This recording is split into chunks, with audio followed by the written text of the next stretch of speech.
a pesar de que era un ciudadano judío y juntarse con un gentil era completamente imposible, pero el Señor trata con su corazón, trata con su vida y su mente, ¿vale? Decíamos que era una ciudad también, Antioquía, donde se celebraban orgías sexuales porque se hacía culto a Dafne, que era una de las semidiosas mitológicas de la antigüedad.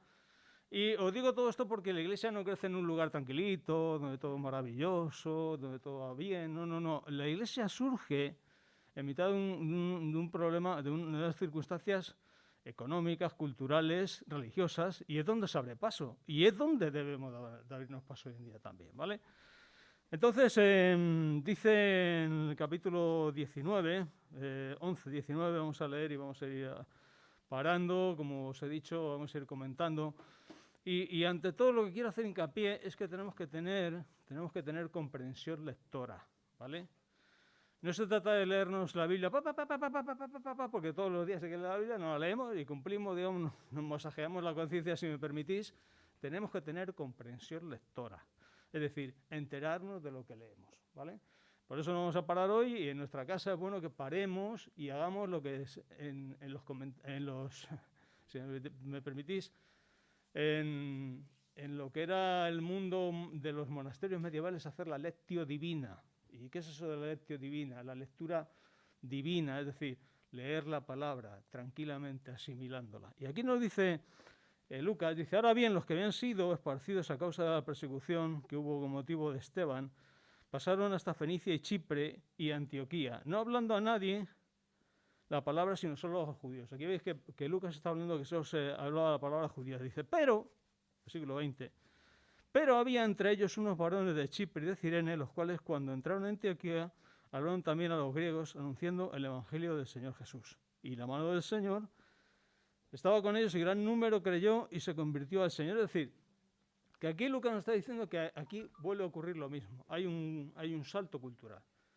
Ya no es compartida la palabra solamente con los judíos, sino que se empieza a hablar a los griegos. Gente que anteriormente no había tenido contacto de ningún tipo con las escrituras ni con el judaísmo, sino que tenían una cultura totalmente distinta, ¿vale?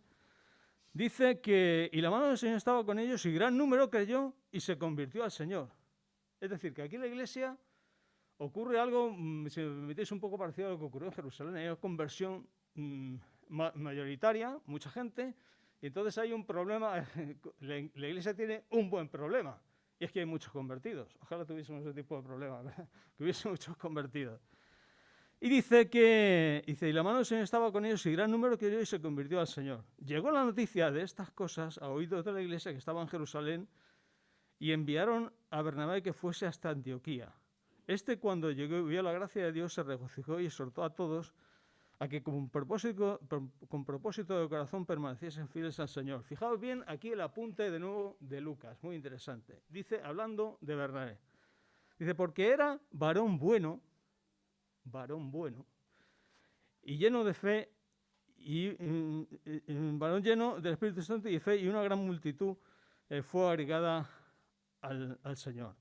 Después fue Bernabé a Tarso para buscar a Saulo y hallándole le trajo a Antioquía. Aquí hay datos que, bueno, decía antes, si los leemos un poco deprisa, se nos pasan por alto.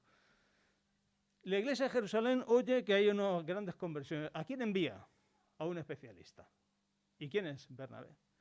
Porque Bernabé hemos visto anteriormente que era un hombre muy tolerante, un hombre que no era un judío, digamos, en el sentido estricto de la palabra, de que él solo tenía una mente judía. No, no. Ya tocamos anteriormente que Bernabé era un judío cuya mente era muy abierta porque era un judío de Chipre, un judío nacido en Chipre, helenista, y dice que era un varón bueno. Es decir, cuando aquí la palabra bueno, la palabra en griego es ágatos, y no simplemente que era buena persona, ¿vale? Lo que da a entender es que había lo que decía el Señor, ¿no? El hombre bueno del buen tesoro de corazón saca buenas cosas. Es decir, que Bernabé era un hombre bueno no porque era buena persona, como los vecinos que podemos encontrar, compañeros. No, no, no. Algo que trasciende, algo que es producido por el Espíritu Santo. Todo es muy importante porque dentro de la obra del Espíritu Santo en cada creyente, algo que produce es ser buenos en el sentido de sacar algo del tesoro del corazón e impartirlo, ¿vale? A la congregación. En este caso vemos aquí que ocurre con Bernabé. Y un dato muy importante dice que después de esta situación, Bernabé se acuerda de aquel Pablo. ¿Os acordáis dónde habíamos dejado a Pablo? Pablo, como se había convertido, llega ahí con toda su efusión y su ímpetu y empieza a predicar el Evangelio en Jerusalén y lía una que tienen que cogerle los apóstoles y los discípulos y decirle, mira Pablo, está bien que te has convertido, estamos muy contentos, pero vas a hacer una cosa, vete de vacaciones un poco a tu pueblo, te tranquilizas allí, te sientas en la hamaca, te relajas, porque nos está metiendo en problemas. ¿Os acordáis que le llevaron a Cesarea y de ahí a Tarso, ¿vale? Entonces, lo que ocurre es que, claro, este Bernabé lo que va es a buscar a Pablo, porque se da cuenta, Bernabé se acuerda de que Pablo tiene una capacidad que puede ser muy útil para la iglesia, la nueva iglesia de Antioquía. Y nada, se hace un viaje. Bernabé se coge y se va como de aquí a Cuenca, que era la distancia que había aproximada entre Antioquía y Tarso, y va a visitar a Pablo y le dice, sal del paro y vente conmigo, que ahora sí me hace falta. Y dice que se congregaron, en el versículo 26, se congregaron allí todo un año con la iglesia y enseñaron a mucha gente, y a los discípulos se le llamó por primera vez, se llamó cristianos por primera vez en Antioquía. ¿Qué quiere decir esto? La palabra cristiano en aquella época era algo peyorativo, cristiano, como un insulto prácticamente. Algo era. Por eso aquí Lucas lo refleja y da a entender que es una palabra, pues eso, para marcar a alguien como diciendo esos, cuidadito con ellos. Esos son los cristianos, los seguidores de Cristo, ¿vale? Por eso aquí Lucas hace ese pequeño apunte. ¿Queréis preguntar o añadir algo? ¿No tenéis dudas? Bueno, vamos adelante.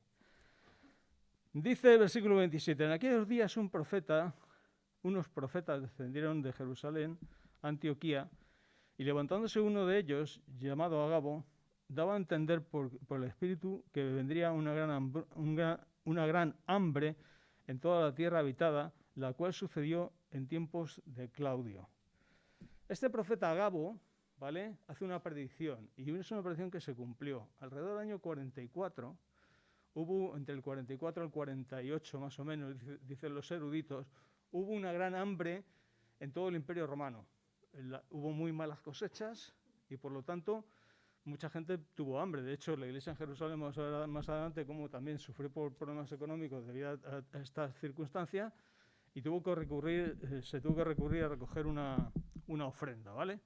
Entonces, dice que aquí este hombre, Agabo y otros profetas, predijeron eso. Ahora bien, yo quiero hacer, por favor, espero que no me malinterpretéis, ¿vale? Hay una diferencia grande entre lo que es el profeta del Antiguo Testamento y el profeta nuevo, en el sentido del profeta del Nuevo Testamento, el profeta de la Iglesia. En el Antiguo Testamento el profeta era aquel que traía, recordaba que iba a venir el Mesías, ¿vale? Efectivamente venía, pronunciaba vaticinios proféticos en el sentido de catástrofes que podían venir si el pueblo de Israel seguía en pecado. Hablaba de la maldad de Israel recordándolo, etcétera, etcétera. Ahora bien, el profeta del Nuevo Testamento, lo vamos a ver más adelante, si bien es cierto que aquí Agabo predice cosas que iban a ocurrir, lo que hace el profeta del Nuevo Testamento es alguien que tiene la capacidad por el Espíritu Santo de captar, ¿cómo intentar decirlo?, de captar cuál es la voluntad de Dios en ese tiempo para la Iglesia. Y normalmente el profeta del Nuevo Testamento lo vamos a ver, digamos, como una de las columnas de la Iglesia junto con los apóstoles, con los evangelistas, los pastores y los maestros, ¿os acordáis? ¿Vale? Ahora bien, quiero hacer hincapié en esto y quiero recalcarlo para los amigos de Internet que nos puedan ver o los amigos de Zoom también que antes nos he saludado. Quiero hacer este hincapié. No hay nuevas revelaciones, ¿vale? Porque por ahí hay grupos, hay personas de distintas maneras y formas, sobre todo a través de Internet, que están hablando que hay nuevas revelaciones y nuevas cosas que Dios quiere traer a nuestra vida. Eso no es cierto, ¿vale? Todo lo que necesitamos como creyentes, como cristianos, está en la palabra de Dios. Dice el Señor, dice el autor de Hebreos, que Dios, habiendo hablado muchas veces y de muchas maneras en otro tiempo a los padres por los profetas, en este último tiempo nos ha hablado por el Hijo. O como dice en griego, nos ha hablado en Hijo. Es decir, todo lo que necesitamos es el Hijo. Ahí está todo.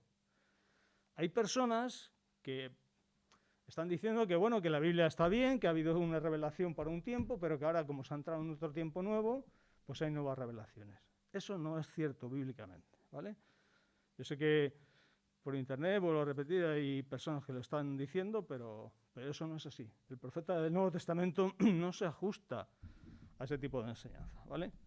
Entonces, no sé si os ha quedado alguna duda o, ¿vale? O si queréis añadir algo, ¿vale? Yo respeto que hay personas, pero ante todo, por favor, tenemos que ser gente de la Biblia.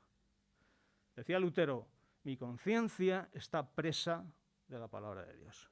Nuestra conciencia, nuestra enseñanza, nuestra doctrina está presa del escrito está. Cuando el Señor se enfrentó al diablo, ¿con qué le dijo? Escrito está. El escrito está es el alma de la Reforma.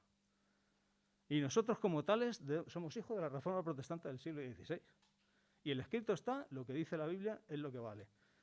No vale las nuevas añadiduras, no vale lo que diga la opinión de tal, si la opinión de cual o de tal, muy famoso, muy conocido, coincide con esto, extraordinario.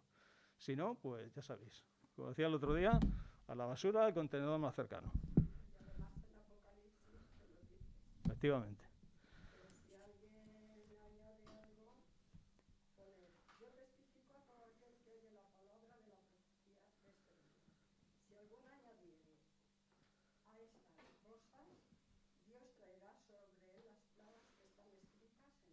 Efectivamente. Más claro, el agua. Bueno, dice el versículo 21, lo que decíamos antes, dice, entonces los discípulos, cada uno, conforme a lo que tenía, determinaron enviar socorro a los hermanos que habitaban en Judea. Aquí vemos la acción humanitaria, lo que ahora desgraciadamente estamos viendo con la guerra de Ucrania y en otros conflictos, la ayuda humanitaria, es lo que pone en marcha la ayuda a la Iglesia. Mirad, os digo una cosa, en el mundo romano la asistencia a los enfermos no existía, lo trajo la Iglesia. O sea, en el mundo romano, cuando alguien enfermaba, un pariente, un padre, un conocido, en fin, se le ayudaba un poco, pero si no se recuperaba, ¿sabéis lo que se le hacía? Se le dejaba en la cuneta. De ahí viene la palabra dejar en la cuneta. Sí, es así. En el mundo romano no existía eso de la misericordia. Eso, ¿sabéis de dónde parte? Parte de la Iglesia. La asistencia sanitaria no viene de la Cruz Roja, aunque la Cruz Roja se creó después y también por un protestante, ¿vale? Pero antiguamente, allá te las compongas, cuando había una epidemia, los primeros que salían corriendo de las ciudades romanas eran los médicos. Es curioso, o sea, tirar de la historia que es cierto. Yo, mirad, os digo una cosa, yo para preparar y sea la gloria del Señor que me da la fuerza y la capacidad, ¿vale? Para preparar un 45 minutos de escuela dominical, yo tardo aproximadamente de 8 a 10 horas en preparar cada una. Porque me voy documentando, me gustaría pararme más, decía antes, pero es que tenemos que tirar de historia y saber de lo que hablamos. Por eso, vuelvo a repetir, la primera asistencia humanitaria, social, a los enfermos, a las viudas, a los necesitados, parte de la Iglesia cristiana. Ya el judaísmo atendía a los propios judíos, pero la Iglesia rompe las fronteras y ayuda no solamente a los que son de la Iglesia, sino ayuda al resto. Olvidaos de que esto era ya los griegos, los que eran muy listos, eran muy filosóficos. No, eran muy filosóficos, pero allá te las compongas, ¿entendéis? Entonces la Iglesia, una de las cosas importantes que surge en la Iglesia es la ayuda a la propia Iglesia. Dice la Biblia, uy, esto se está bajando, que hemos de ayudar primeramente a lo de nuestra propia familia, porque el que no provee para su familia, que dice Pablo, que es peor que un incrédulo. Entonces, primeramente a lo de la Iglesia. Y después, por supuesto, ayudar, en la medida de lo que podamos, en nuestras capacidades, ayudar a lo que necesiten, en este caso Ucrania, en fin. Y no vamos a pararnos más en este asunto. dice que entonces los discípulos, cada uno conforme a lo que tenía, determinaron enviar socorro a los hermanos que habitaban en Judea, lo cual en efecto hicieron enviándolo a los ancianos por mano de Bernabé y de Saulo. Es decir, que Saulo y Bernabé hacen de tesoreros, si me permitís, con todo el peligro que ello ocasionaba. Porque en aquella época no había transferencias bancarias. En aquella época hay que llevar el dinero encima. Y precisamente, menos mal que en aquella época, aunque había ladrones todavía, pero lo que era la época de la paz romana, que abarcó 200 años, ¿vale? Hubo bastante control con romano en cuanto a ese tipo de actividades maliciosas, ¿vale? Entonces, os meto en situación para que veáis a Pablo y Bernabé, aparte de la labor evangelística y la labor de enseñanza, y estar allí, quedarse un año enseñando, pues vemos cómo hacen de tesoreros y se juegan el físico para llevar la ayuda a la iglesia de Jerusalén. Bueno, vamos muy rápido, muy rápido. ¿Alguna preguntita más? ¿Algo que añadir? ¿No? Qué listo soy. Bueno, versículo 12, capítulo 12. En aquel mismo tiempo, el rey Herodes.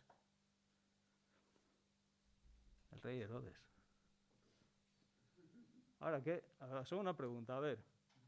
¿Algún valiente o alguna valienta? ¿Quién fue? ¿Qué Herodes se está refiriendo a este? He hecho un traguito de agua mientras.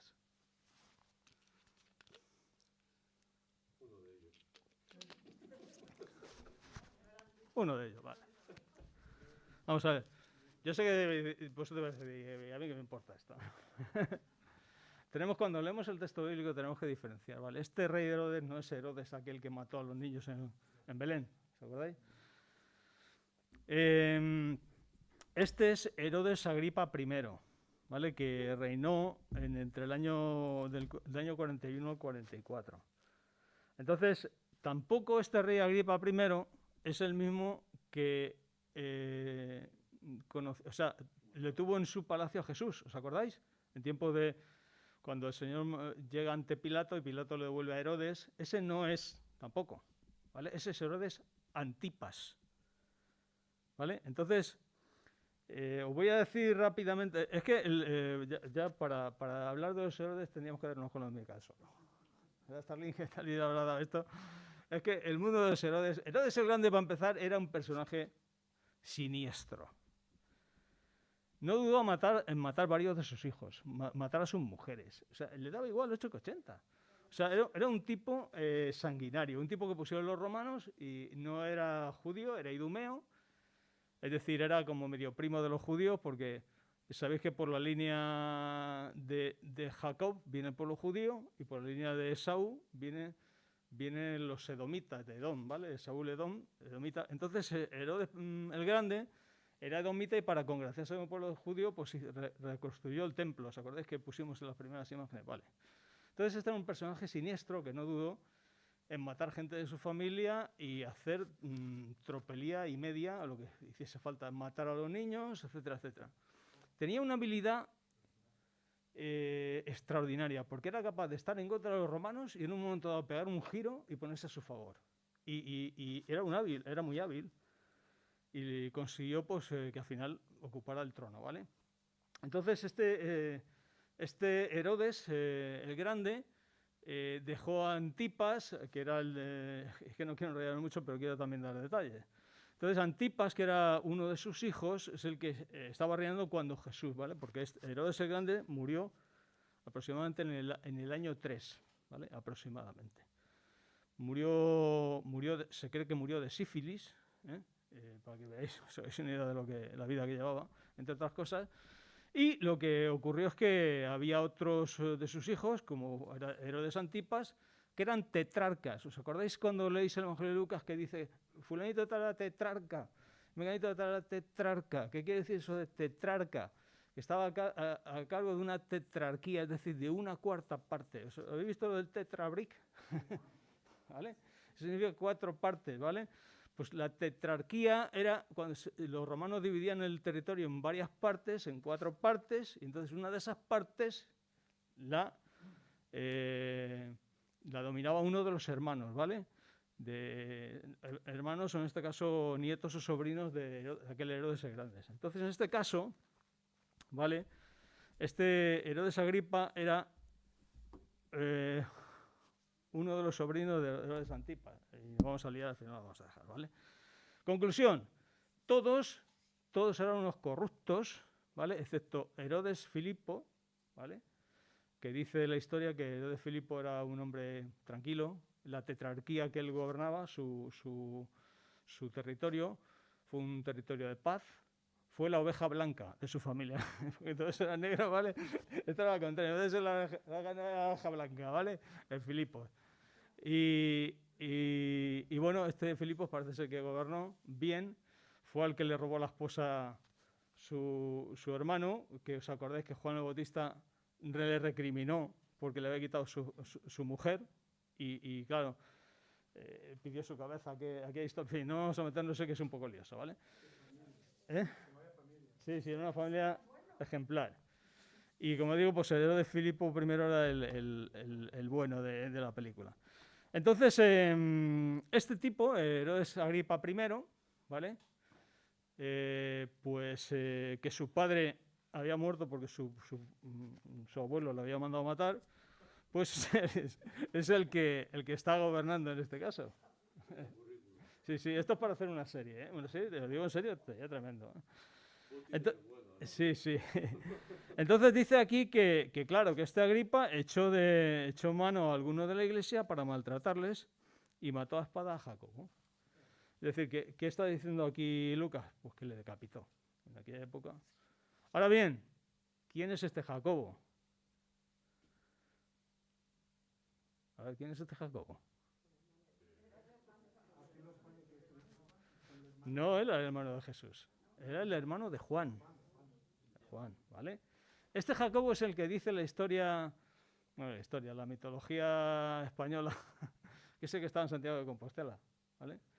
Entonces, claro, es muy complicado, muy difícil que en aquella época, pues después de que la iglesia se funda, siendo Jacobo uno de los más importantes, abandonara aquella zona, se viniese a Galicia, que en Galicia era lo último de la tierra, Finisterre, que le llamaban los romanos, nadie se acordaba quién iba a venir aquí, y que viniese, que se fundase. Aparte, y aquí ya no vamos a ir por otro lado, hay historiadores, incluso historiadores católicos, uno de los más antiguos, digamos por decirlo, Claudio Sánchez Albornoz, es uno de los grandes medievalistas e historiadores españoles. Habla de que, por ejemplo, el mito del Camino de Santiago surge en el siglo VI, ¿vale? Y entonces lo que ocurre es que, claro, eso nace en el siglo VI, fijaos, 600 años después de la muerte de Jacobo, y que no tiene absolutamente nada que ver con aquello. Es más, los padres apostólicos, los que vivieron después de la muerte de los apóstoles, allá por el siglo II, mediados del siglo II, incluso más adelante, nadie, absolutamente nadie, hace mención de la llegada de Jacobo a las costas de Galicia, ¿vale? Lo que sí que ocurre, y ya nos meteríamos en la historia de la Iglesia, es que hubo un movimiento en el siglo IV, aquí en España se llamaba movimiento priscilianista, originado por Prisciliano, algunos se lo habéis tocado, lo habéis aprendido. Prisciliano fue un obispo aquí en España que sacó, según los historiadores antiguos, una falsa doctrina. Entonces fue juzgado en Tréveris, y creo que allá por el 345 aproximadamente, si no me falla la memoria, fue decapitado en Francia, ¿vale? Entonces los discípulos de este Prisciliano lo que hacen es que cogieron el cuerpo y se llevaron a Santiago de Compostela. Y dicen los historiadores que posiblemente el cuerpo que hay allí no es el de Jacobo, sino el de Prisciliano. ¿Entendéis? Bueno, esto es otra historia. Pero lo que trato de decir es que aquí lo que hace Herodes es atacar uno de los puntos neurálgicos de la Iglesia, cargarse a los líderes. Atacar a los líderes. Y dice que estoy viendo esto que había agradado a los judíos, procedió a aprender también a Pedro. Dice, eran entonces los días de los panes sin levadura, es decir, el tiempo de la Pascua aproximadamente podía ser el año 44, aproximadamente, ¿vale? Año 44, año arriba, año abajo. Dice, habiéndole tomado preso, le puso en la cárcel, entregándole 4 grupos de 4 soldados cada uno para que le custodiasen, y se ponía y se proponía sacarla al pueblo después de la Pascua. Aquí vemos otro detallito que aparentemente leemos sin darnos cuenta, es que Lucas nos está dando el detalle de cómo era una guardia romana, ¿vale?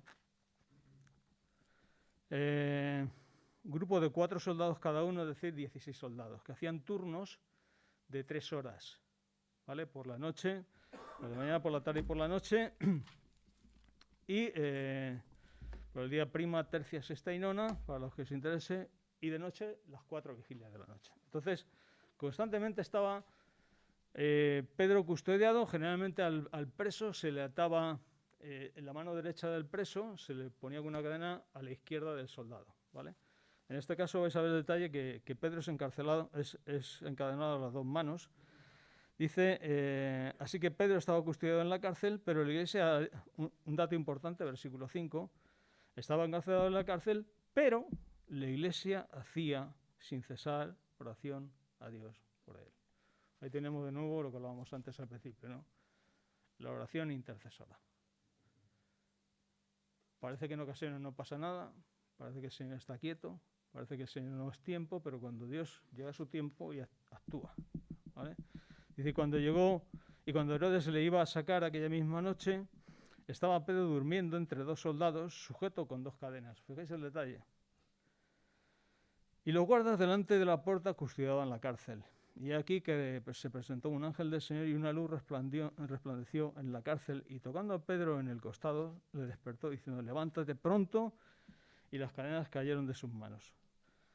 Le dijo al ángel, cíñete y átate las sandalias. Y lo hizo así. Y le dijo, envuélvete en tu manto y sígueme. Y saliendo le seguía, pero no sabía que era verdad lo que hacía el ángel, sino que pensaba que veía una visión. Habiendo pasado la primera y la segunda guardia, llegaron a la puerta de hierro que estaba en la ciudad, la cual, fijaos el detalle, se les abrió por sí misma, automáticamente. Y salidos pasaron una calle y luego el ángel se apartó de él. Entonces Pedro, volviendo en sí, dijo, ahora entiendo verdaderamente que el Señor ha enviado a su ángel y me ha librado de la mano de Herodes y de todo lo que el pueblo de los judíos esperaba. Habiendo considerado esto, llegó a casa de María, la madre de Juan, el que tenía por sobrenombre Marcos, donde muchos estaban reunidos orando. Dice, cuando llamó Pedro a la puerta del patio, salió a escuchar una muchacha llamada Rode. Aquí hay datos muy interesantes. Aquí vemos cómo la actuación del Señor, providencial, a través de un ángel, le saca a Pedro. Pedro se da cuenta de lo que ha ocurrido, porque al principio estaba ahí como ¿qué está pasando aquí? Madre mía, se pensaría que estaba soñando, que tenía una alucinación nocturna, ¿no? Y de repente ve cómo el ángel va abriendo paso, sale el liberado, vuelve en sí, y lo primero que hace es irse a una casa que tal vez sea una de las casas más emblemáticas de todo el Nuevo Testamento.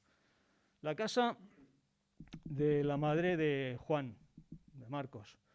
Dicen los historiadores que esta casa debía ser una casa grande, posiblemente en la casa donde se celebró la Santa Cena, y posiblemente es la casa donde se estaba reunida la iglesia el día de Pentecostés, ¿vale? Habla de que había un patio, si os dais cuenta, y que allí estaba la iglesia y estaba reunida. Generalmente en la zona alta de Jerusalén es donde vivía la gente con dinero, ¿vale? Y se cree que los padres de Juan Marcos eran gente que tenía mucho dinero. Y un detalle importante y curioso y gracioso, dice, cuando llamó Pedro a la puerta del patio, si dais cuenta, dice que llamó a la puerta del patio. Antiguamente cuando alguien llamaba no se le abría, no había portero, ¿vale? Pero lo primero que se decía es como antiguamente, ¿os acordáis? ¿Quién es? ¿Verdad? Los abuelos no abrían la puerta, decían, ¿quién es? Y entonces si se le conocía, pues se le abría la puerta. Entonces hay una llamada, se cruza un patio y una muchacha llamada Rosa, Rode, esa es la traducción, Rosa, pues se queda impresionado. ¿Qué está pasando aquí? El cual cuando reconoció la voz de Pedro, de gozo no abrió la puerta. O sea, Pedro decía, por favor, abre la puerta. Y Rosa se da, dice, no, y se da la vuelta y se va. Y es que ¿sabéis qué pasa? Vamos a ver una cosa. La cual, cuando reconoció la voz de Pedro, de gozo no abrió la puerta, sino que corriendo dentro, dio la nueva de que Pedro estaba a la puerta. Dice, y ellos le dijeron, estás loca. Vamos a ver, Pedro, estamos orando de que el Señor está haciendo milagro, pero cuando se produce el milagro decimos, no, esto... Creemos en el Señor, pero a veces somos creyentes incrédulos, ¿no? Y lo digo por mí el primero. Que el Señor El Señor lo sabe bien. Muchas veces estamos orando por algo y nos pasa como a aquel, ¿no? El Señor, y el Señor dice, ten fe, y dice, Señor, tengo fe, pero ayúdame en incredulidad, ¿no? Como un poco como le pasó a Ezequiel en el Valle de los Huesos Secos, que le dice el Señor, ¿tú crees que van a resucitar todos estos? ¿Crees que pueden volver a la vida todos este ejército de huesos secos? Y ahí Ezequiel se queda patinando y dice, Señor, tú lo sabes todo. Diciendo, yo creo, pero es que la fe, y es que verdad, muchas veces la fe creemos, pero como que se nos queda un poco corta, ¿no? Y aquí vemos este detalle de Rosa, de que coge y se da la vuelta y dice, pero bueno, estás loca. Pero ella aseguraba que era así, entonces ellos decían, es su ángel. ¿Y qué quiere decir eso, es su ángel? Pues había una creencia judía en aquella época y es que creían que los ángeles de la guarda de cada persona podía adoptar el aspecto físico de la persona, su voz, hacerse un doble, ¿me entendéis?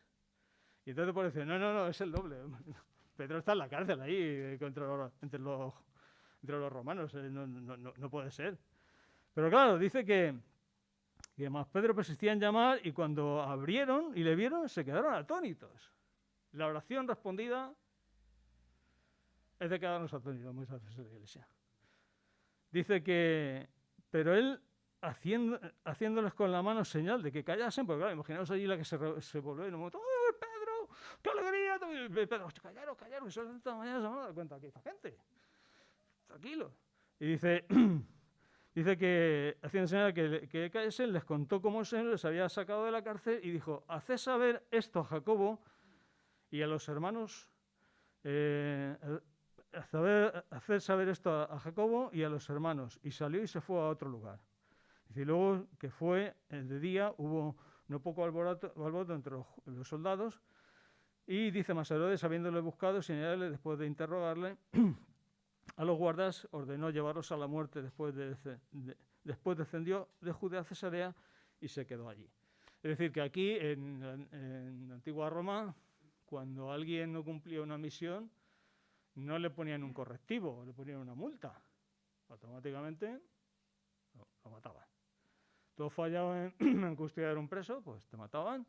Por eso era tan estricta la ley romana. Vemos como Pedro, pues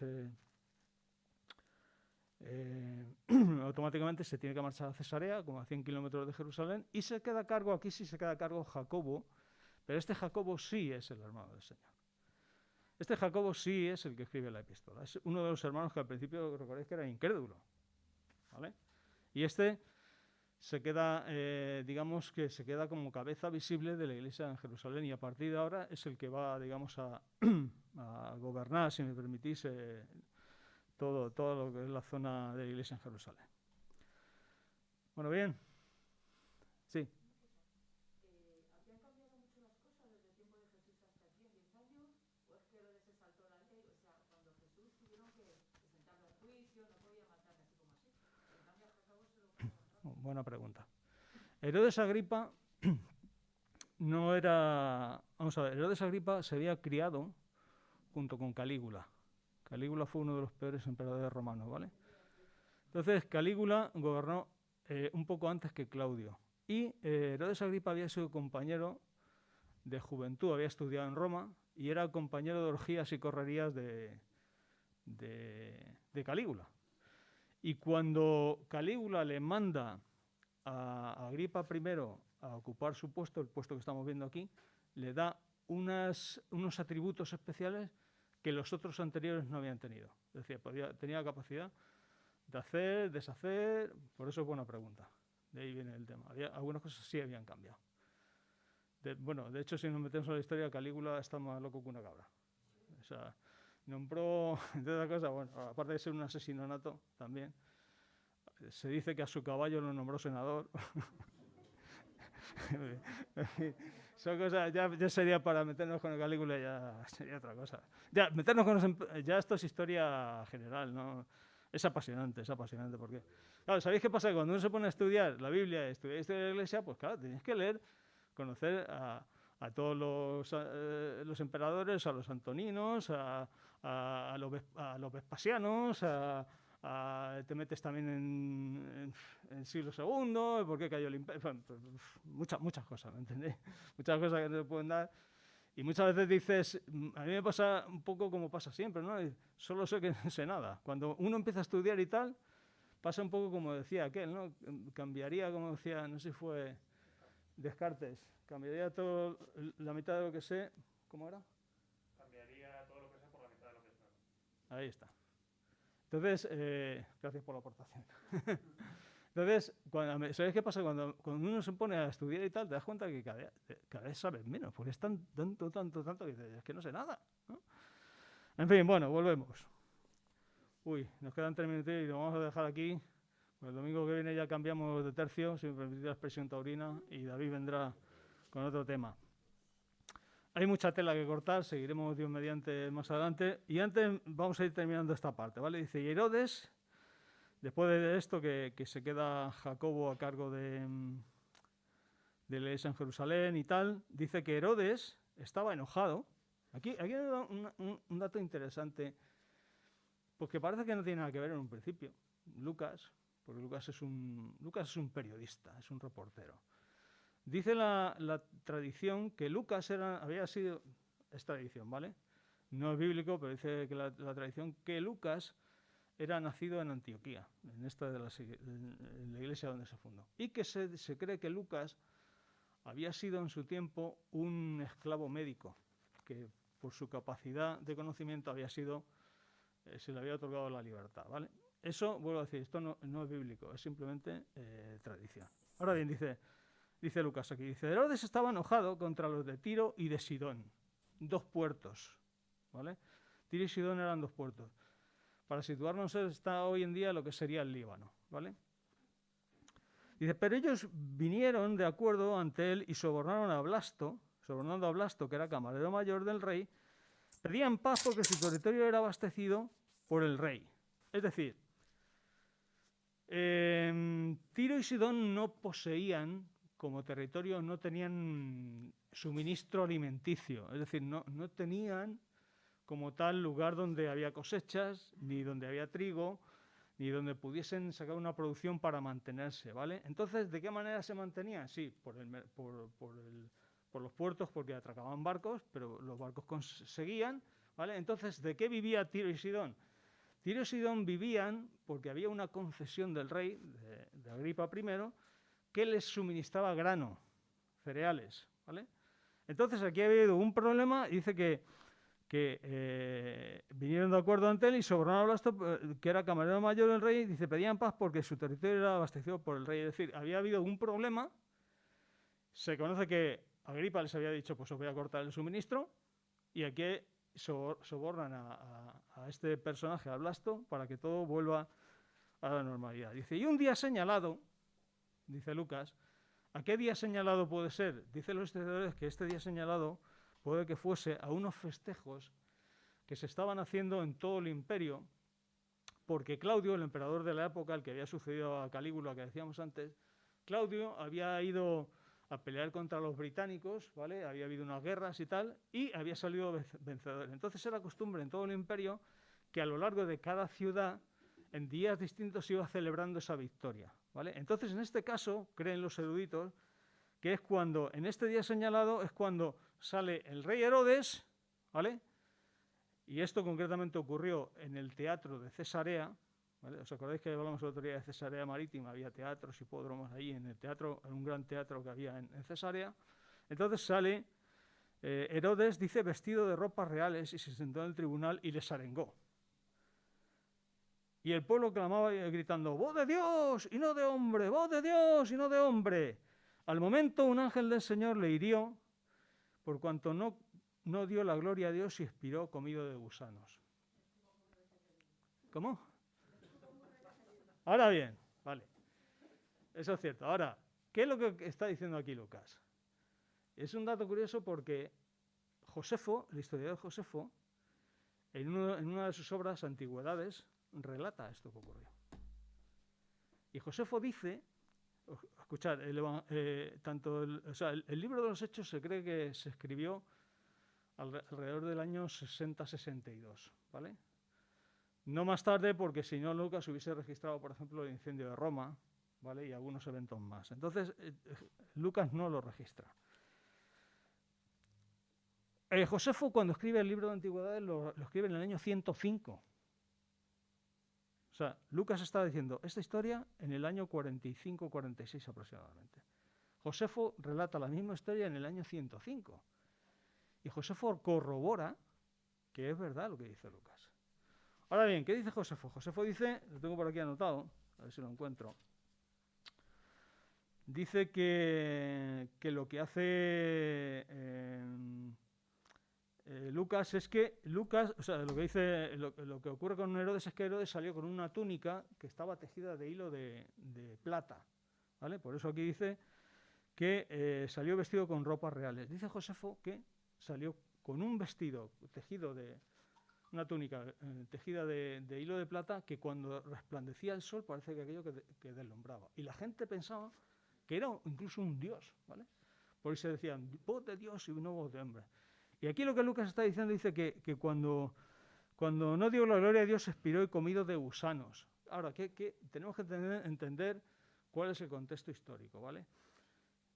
Se cree, por lo que dice Lucas y lo que dice Josefo, que lo que le ocurrió a Herodes es que murió de un ataque de apendicitis.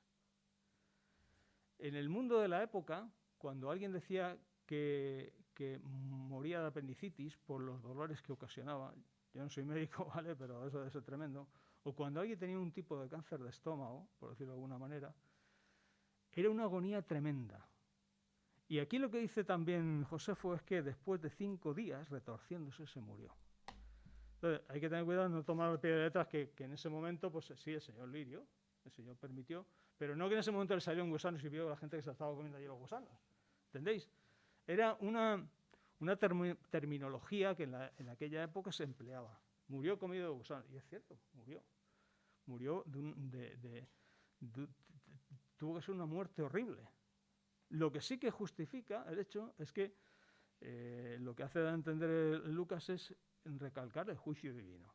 Porque el juicio divino está ahí. Vale, algunas veces no lo vamos a ver, otras veces sí lo vamos a ver. Entonces Dios utiliza distintas maneras y formas para llevar a cabo sus planes. Y en ese aspecto vemos claramente que fue lo que ocurrió.